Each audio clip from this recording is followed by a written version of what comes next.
Oi pessoal, tudo bem? Eu sou o Gustavo, esse é o canal Redes e Poder no Sistema Internacional e hoje a gente vai falar um pouco sobre securitização do narcotráfico. Quais são as atitudes tomadas por diferentes países, em que contexto esse processo se insere e principalmente quais as consequências para a atuação tanto de grupos criminosos como para os estados, mas de forma mais importante para as sociedades que habitam as regiões onde esses processos acabam de uma forma ou de outra tendo lugar. Bom, pessoal, com a retirada das tropas dos Estados Unidos lá do Afeganistão, tem se falado muito a respeito do papel do ópio, né? E a obtenção de recursos financeiros por parte do Talibã a partir da exploração desse tipo de produto.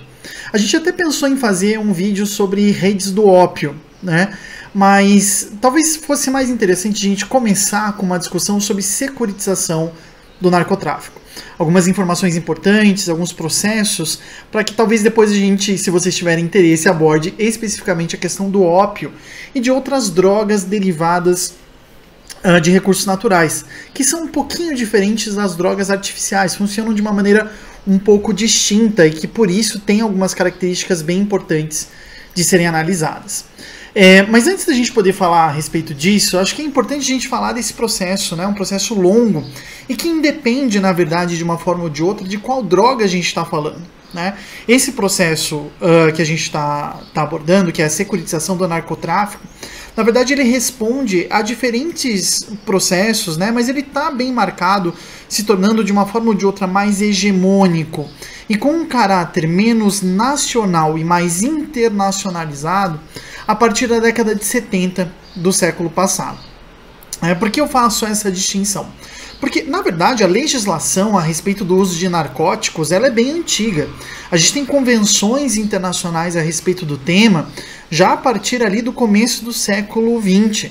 Se não me engano, em 1914, 1916, a gente já tem convenções internacionais que falam a respeito da exportação de narcóticos, né? Aquilo que a gente chamaria de drogas ilícitas.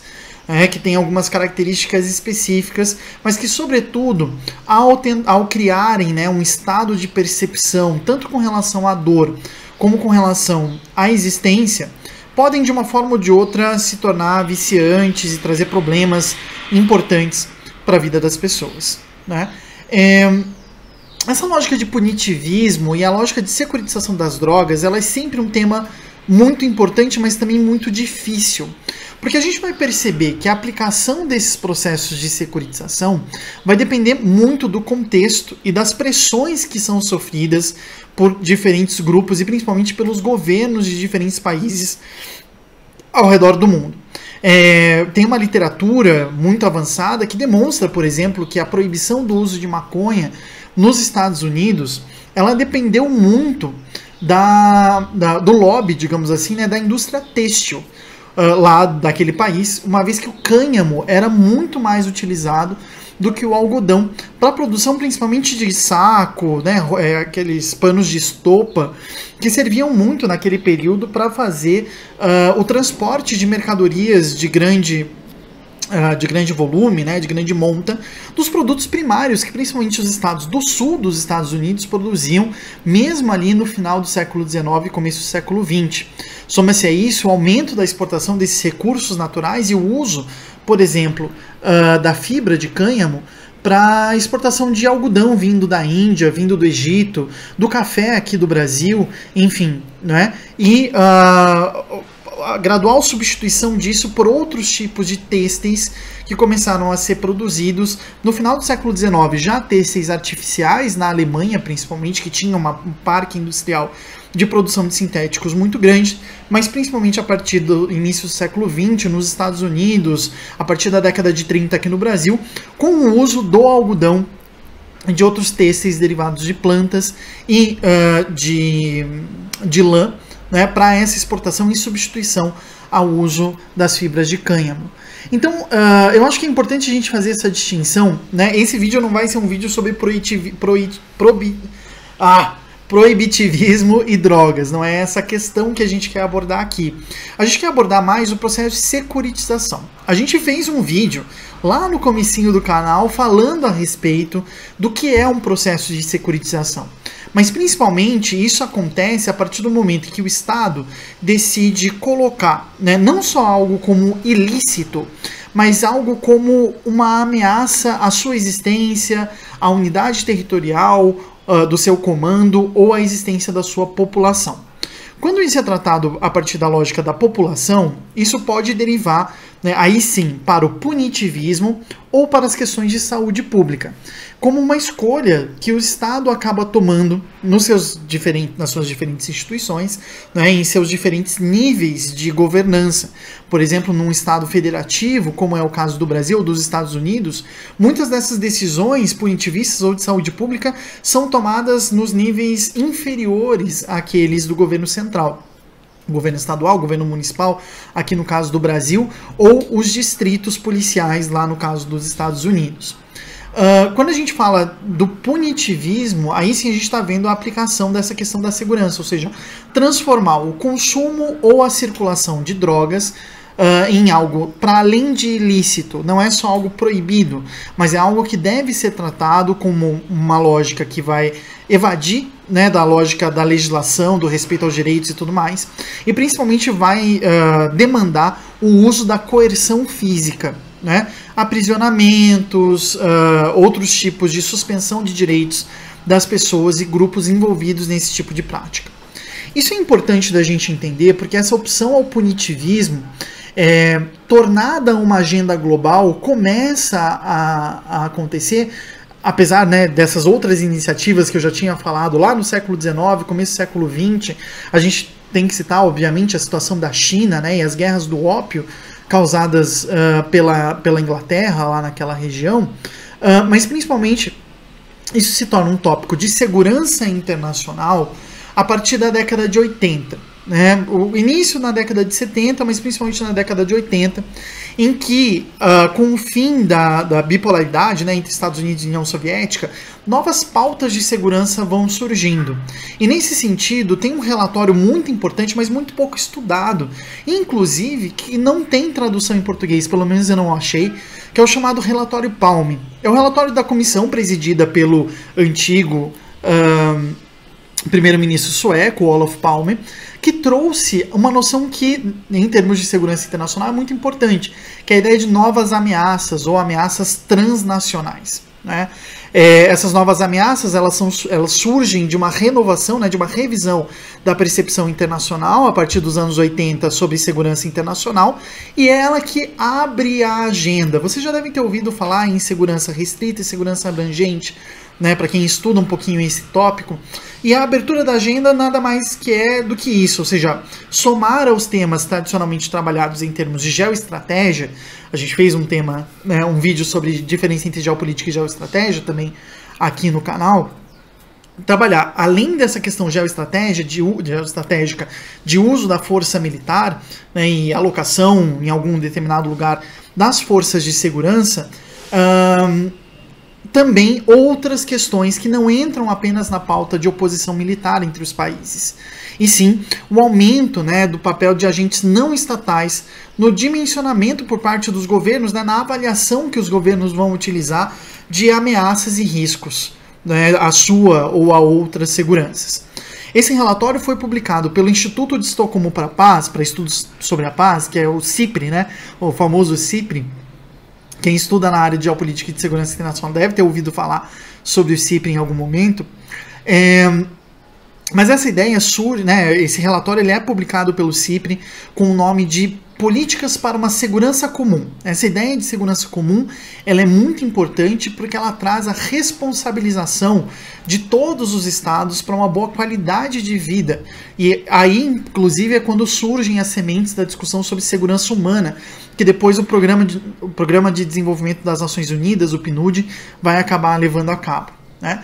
Segundo o CIPRI, essa ideia de segurança comum, que eu cito eles, né, é a ideia básica de segurança comum que não é complexa. Na verdade, é aquela segundo a qual nenhum país pode obter segurança no longo prazo, simplesmente adotando decisões unilaterais sobre o emprego de suas capacidades militares. O relatório diz o seguinte ainda, né, isso se deve ao fato de que a segurança também depende das ações e reações de potenciais adversários. A segurança deve ser encontrada em conjunto com esses adversários. Nas palavras do relatório da Comissão Palme, os estados não podem mais buscar a segurança ao custo um dos outros. Ela só pode ser obtida apenas por meio de iniciativas cooperativas. E, na verdade, esse é o papel do relatório da Comissão Palme e da sua publicação enquanto obra, né, chamada Políticas para uma Segurança Comum, que na verdade é a mudança da escalaridade da questão da segurança, né? Na verdade, o que começa a acontecer é que os debates sobre segurança internacional deixam de ser relativos a uma autopercepção dos estados com relação a si mesmos e aos outros, e ela começa a se deslocar, né, como uma intencionalidade para tópicos que acabam de uma forma ou de outra conjugar ameaças que sejam comuns a esses países, né? E que geralmente não envolvem a parte militar, e sim o próprio funcionamento das suas sociedades.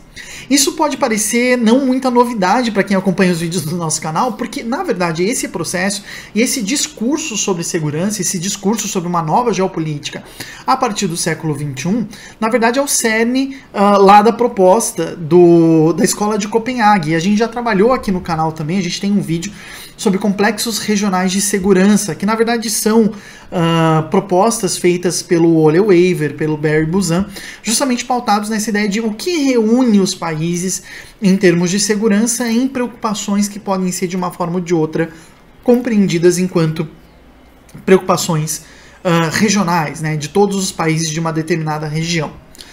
Isso faz com que a gente obrigatoriamente tenha que debater, para debater securitização do narcotráfico, a questão das escalas, né?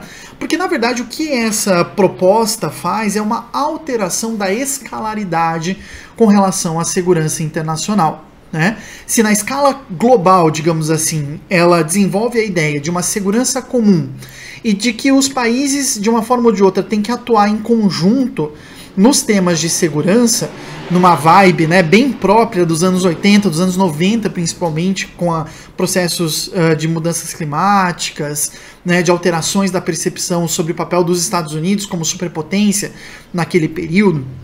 A gente também já fez um vídeo sobre isso, sobre Pax Americana, né, que é como o conceito que a gente usa para marcar esse período.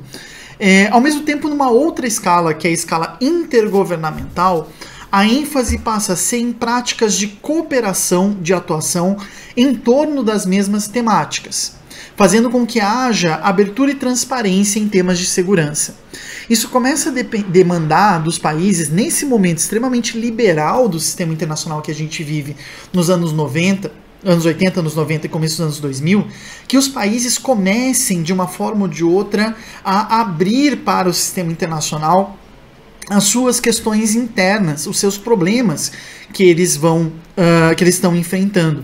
Isso não só está traduzido na realização de diferentes conferências internacionais sobre segurança, das quais o Forte de Copacabana aqui no Rio e a Conferência de Munique são as mais conhecidas para nós, mas também na publicação de outro tópico que também foi tema aqui do canal, que são os documentos de defesa, né? Aqueles materiais produzidos por diferentes estados que acabam de uma forma ou de outra consolidando essas visões e delineando quais vão ser as políticas e práticas de segurança e defesa desses países no futuro próximo, né?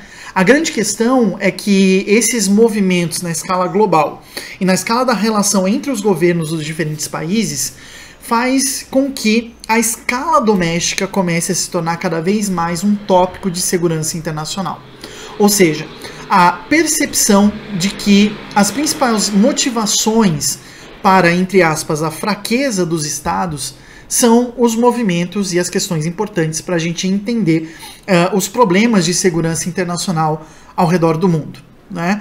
As ameaças internas a esses países acabam, segundo esse discurso, sendo relevantes para a gente entender a estabilidade ou a instabilidade internacional, que acaba de uma forma ou de outra se tornando mais o tópico de segurança internacional do que a capacidade militar dos países, né? Já que a estabilidade do mercado da globalização neoliberal institucionalizada acaba trazendo essa questão de uma forma bem relevante.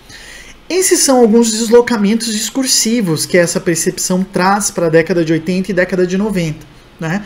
E isso vai ter um papel muito importante no acoplamento de algumas tendências que fazem com que o narcotráfico acabe virando um tópico e um tema de segurança internacional. E quando a gente fala um tópico, um tema de segurança internacional, que esteja na agenda, a gente não quer dizer apenas que ele é discutido e debatido entre os países, mas que os países vão alocar recursos materiais, humanos, financeiros, né, militares, para atuar com relação a esses tópicos e a esses temas. Então, acho que é importante a gente perceber que quando a gente fala de narcotráfico como tópico de segurança internacional, na verdade uma das questões que a gente está trazendo é o fato de que o narcotráfico começa de uma forma ou de outra a se tornar cada vez mais uma questão relevante e que os estados acabam atuando com relação a isso, alocando recursos práticos mesmo para abordar essa questão. Existem 4 principais influências que vão colocar a questão do narcotráfico como uma questão de segurança internacional, então, que vai mobilizar os estados na alocação desses recursos de exceção. Em primeiro lugar, a gente tem o papel fundamental dos Estados Unidos na transformação da questão das drogas enquanto uma ameaça nacional ao país. A gente falou num vídeo recente sobre o fim da guerra ao terror, né? Acho que foi da quarta-feira passada, justamente. E a gente trazia como que lá nos Estados Unidos é bem comum que os presidentes, de forma a poder atuarem com relação a questões que tocam o cotidiano das pessoas, acabem de uma forma ou de outra invocando essa questão da guerra, né, para que possam atuar praticamente no cotidiano das pessoas, já que lá a divisão dos poderes entre os entes federados é muito mais restrita, por exemplo, do que aqui no Brasil. A gente citou a Guerra Civil, né, a Segunda Guerra Mundial, no âmbito do New Deal, do Franklin Roosevelt, a Guerra à Pobreza, do Lyndon Johnson, e também a Guerra ao Câncer e a Guerra às Drogas, do governo do Ronald Reagan, né? O que o Ronald Reagan fez com essa guerra às drogas? Ele acabou criminalizando a venda e não o consumo desse tipo de ilícito, né? O objetivo principal era acabar com as redes internas de tráfico nos Estados Unidos, já que a administração dele observava, como neoconservadora que era, que o problema estava no fato de que as drogas vinham de fora das fronteiras dos Estados Unidos e não de que o consumo estava alocado na população. Numa lógica bem neoliberal, eles falavam só a demanda porque há oferta. Então a gente tem que cortar a oferta para que não haja demanda, né? Nesse sentido, é bem interessante perceber os efeitos do neoliberalismo também nessa lógica de segurança. Também em colocar a pauta de segurança como uma transação. Fato que não é, né? Que a gente observou, inclusive, com a falha dessa guerra às drogas, né? Já temos aí 50 anos de guerra às drogas e a gente não tem nem uma diminuição da capacidade dos grupos narcotraficantes, nem a transformação do consumo de drogas lá nos Estados Unidos, né? Ao contrário, se a gente for lembrar que a escala doméstica começa a ser algo mais importante para a segurança internacional do que a relação entre os países, é que a gente vai entender a possibilidade de que essa guerra às drogas do Reagan comece a se expandir em práticas de cooperação militar ao redor, principalmente do hemisfério americano, né, do continente americano, tendo no plano Colômbia, mas também outros pequenos planos ao redor da América Latina, e a cooperação com o governo do México. Veja, quando eu falo cooperação, não é necessariamente algo bom, é transformar uma pauta numa pauta conjunta desses países e fazer com que, de uma forma ou de outra, eles ajam da mesma maneira com relação a um tema, né? O Plano Colômbia é o maior exemplo de cooperação em termos de securitização do narcotráfico, em que 2 países atuam diretamente com tropas, inclusive dos Estados Unidos, atuando durante 30 anos lá na Colômbia, num problema que já vinha acontecendo desde tempos, mas que assumiu esse caráter de narcotráfico depois de um certo período. Em segundo lugar, a gente tem uma outra tendência que vai por um outro lado do narcotráfico ou do crime organizado transnacional como um todo, que foi a assinatura da Convenção de Palermo, né? Ou seja, a Convenção das Nações Unidas contra o Crime Organizado Transnacional. O foco principal dessa convenção era fortalecer o sistema financeiro internacional, tendo como principal preocupação os processos de lavagem de dinheiro e os crimes de colarinho branco. nas diferentes interpretações sobre crime organizado, é muito interessante a gente perceber que o crime organizado ele só se torna crime organizado, ele deixa de ser um certo banditismo, porque ele tende a se inserir não só nas instituições do Estado, mas nas instituições das sociedades. E o sistema bancário tem um papel muito importante na execução, principalmente na transmissão dessa renda da oferta até a demanda. Então a Convenção de Palermo, assinada em 2000, que entra em efeito a partir de 2003, acaba trazendo de uma forma ou de outra esse outro lado que geralmente não é dito, né, sobre a questão do narcotráfico, que é a questão financeira e bancária. Esses dois processos, a guerra às drogas nos Estados Unidos, iniciada lá na década de 80, e a assinatura da Convenção de Palermo, se acoplam ao impacto do fim da Guerra Fria para diferentes grupos guerrilheiros de diversas regiões, da Europa de Leste, as máfias nos Estados Unidos e na Itália, na África subsaariana, na América Latina. Porque aí a gente também está falando de grana, a gente aí também está falando de dinheiro. Porque vários grupos guerrilheiros, não a parte da máfia, mas grupos guerrilheiros que atuavam na Europa de Leste, na África subsaariana, na América Latina, no mundo árabe, na Ásia Oriental, contavam com financiamento por parte das duas grandes potências para poder empreender a sua luta armada. A União Soviética, a partir da década de 80, estava em vias de acabar, que acabou na década de 90, e os Estados Unidos acabaram passando a não mais financiar esses grupos guerrilheiros a partir da década de 70 e a retirada da Guerra do Vietnã, principalmente, e com a Revolução Iraniana.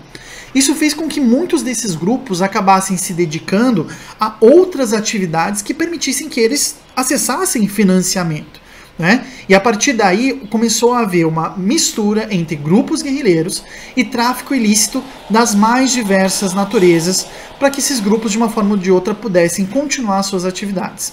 É na década de 90 e começo dos anos 2000 que a gente enxerga essa fusão entre os grupos guerrilheiros derivados das lutas de emancipação e libertação da década da Guerra Fria, né, do período de descolonização da Ásia, da África e também das lutas causadas pela Guerra Fria na América Latina, e a gente começa a ver eles adotando práticas de financiamento ligadas à exportação de produtos ilícitos, né, inserção em atividades ilícitas e diferentes tráficos, né, tráfico de animais, tráfico de pessoas, enfim, outras atividades que também envolvem.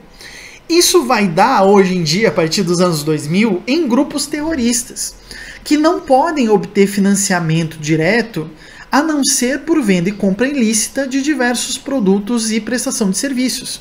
É essa a realidade, por exemplo, das milícias aqui no Brasil, é essa a realidade de senhores da guerra lá na África, e é essa a realidade do Estado Islâmico, né, que vendia de forma ilegal petróleo obtido naquela região onde ele atuava, entre o Iraque e a Síria, para obter financiamento para suas atividades, né?